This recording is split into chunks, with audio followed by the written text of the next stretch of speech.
Hi, I'm Glenna Eaton, and I'm going to teach you all you ever wanted to know about Venn diagrams, but were afraid to ask. This is a strategy presentation for Balanced Literacy EDU 5373 at Baker University. One of the first things you may be asking yourself right now is, what is a Venn diagram? Well, according to Gail Tompkins, author of 50 Learning Strategies, it shows the relationship among and between things in a visual manner. The most common form of Venn diagrams is made up of two overlapping circles, but may consist of additional circles. These circles show the differences and the similarities among various topics. Here is a sampling of 4 different topics covered with such a diagram.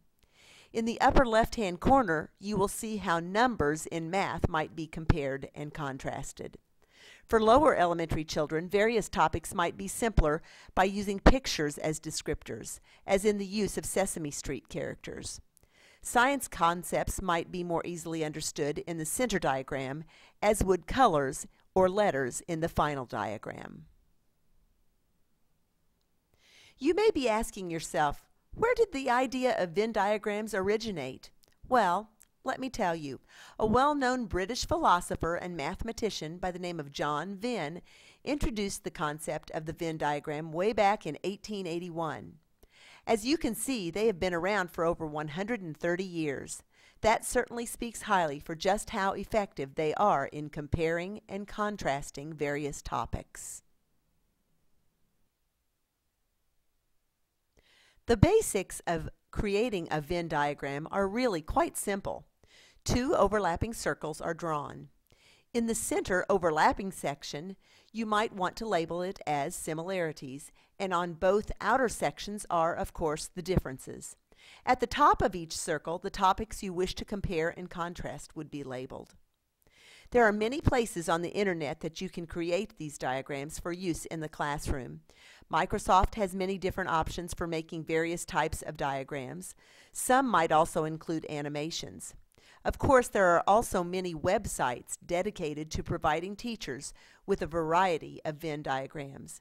Some of these include Enchanted Learning, readwritethink.org, and creately.com, as well as numerous other sites.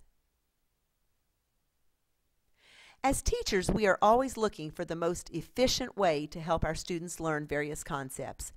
I believe that while Venn diagrams have been around for many years, their lasting qualities speak for themselves as to their effectiveness. So what are some ways or steps we can use Venn diagrams in our classrooms? Well, perhaps compare and contrast the topics would be the number one step. In this section, students may be asked to brainstorm in large or small groups on a particular topic.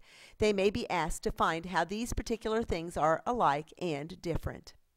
The second step would be for them to draw a Venn diagram. Following their brainstorming session, students may be asked to draw a Venn diagram. In this process, they will be asked to label the appropriate sections. Next, they will be asked to complete their diagram. This is the best part. They will need to take this newfound knowledge of same and different and visually place it on the diagram. Next comes the summarizing of the information. From their Venn diagram, they will now be asked to take this knowledge and apply it in the form of an essay, letter, or some other form of written assessment. Quite possibly, this information might also be shared orally to the class in a presentation. The final step would be to display the Venn diagram. After all of this work has been done, these diagrams might be hung around the room for use within later units. Venn diagrams can be used in most classroom settings, including the music room. Here is an example of how I might use this in a 6th grade music lesson. My students have been learning about the well-known composers Johann Sebastian Bach, seen here on the left, and Ludwig van Beethoven on the right. Following several lessons, students might be asked to pair up with a partner to compare and contrast the lives of these great composers. With this visual of their lives, hopefully my students will see that while they share several things in common, they are actually quite different. Bach wrote during the Baroque era of music, and Beethoven was during the classical. Bach married. Beethoven remained a bachelor his entire life. Bach was a father, while Beethoven never had any children to our knowledge. Bach was very much a rule player, while Beethoven was somewhat temperamental in his writing. Bach was an organist, while Beethoven's instrument of choice was the piano or perhaps the harpsichord. Bach suffered from becoming blind in his latter years as he copied music in poor light, while Beethoven lived a significant part of his life being deaf. Bach lived mostly in Germany, while although Beethoven was in Germany, he also spent a portion of his life in Austria. However, their similarities are they're both composers, they're both from Germany, they're both musicians. I might then have my students take this information and turn it into a writing assignment, perhaps assigning them the task of writing a letter to one of the composers. The most common way for me to use Venn diagrams in the music room is with a listening lesson. In this particular lesson, my 6th graders listened to 2 performances of Bach's Toccata and Fugue in D minor. They were then asked to compare and contrast what they heard. These are some of their answers. In the first example, it was performed by an organ. On the second, it was performed on a glass harp. In the first example, the pitches were much lower, while in the second example, they were higher pitched. And as several of my students commented just yesterday, the first example was much scarier sounding, while the example number 2 was much happier. Their similarities, though, came in the form of the melody being the same. They shared the same rhythm, of course the same composer, and they were both written during the Baroque style of music.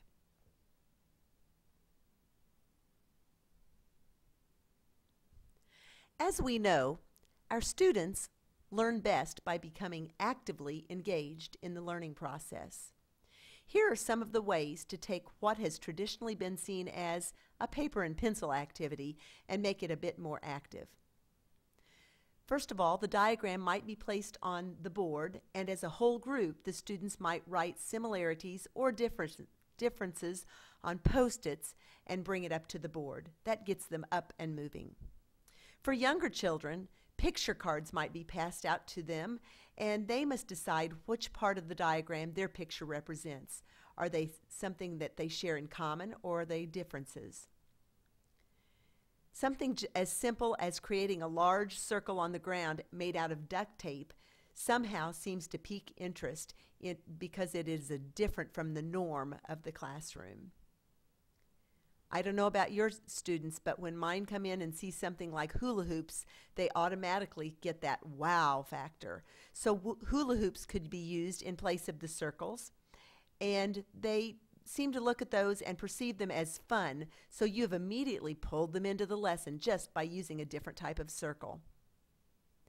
And lastly, another idea might be to make the circles large enough on the floor that the students actually become what is being classified.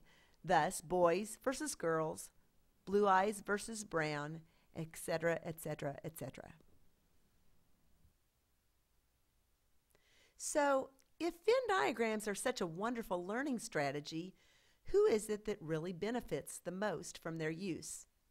Well, of course, those that are visual learners will understand the subject matter much easier because they learn by seeing it.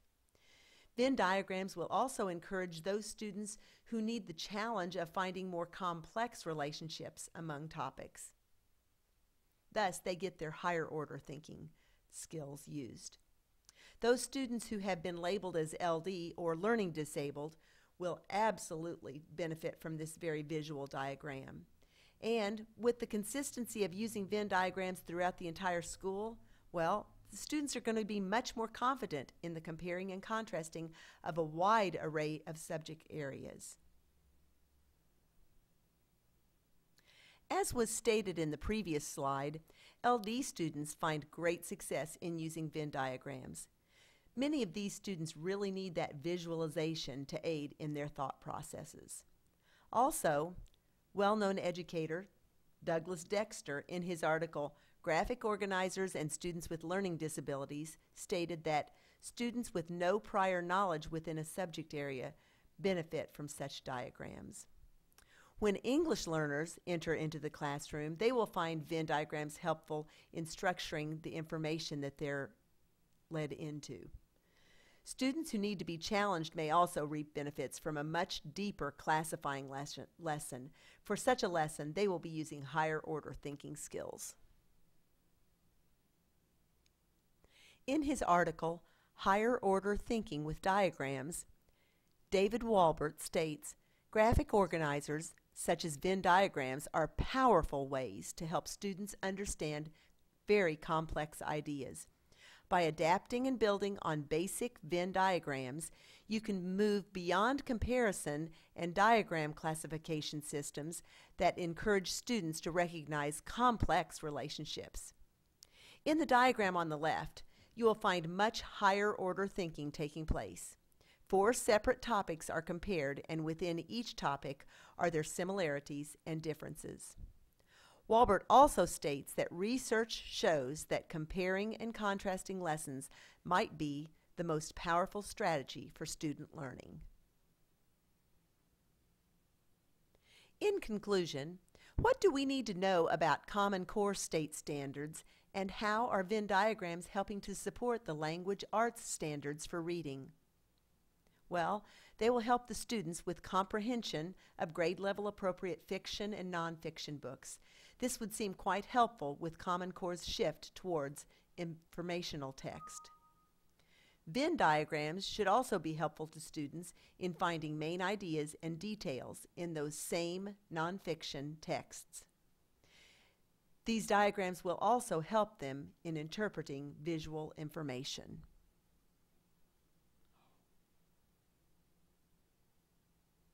Special thanks to the following sources for the information contained in this presentation. I have certainly learned a great deal from the research on Venn diagrams and hope you have too, and find some new information along the way that can benefit you in your own classroom. Thanks for your time and attentiveness. Have a wonderful day.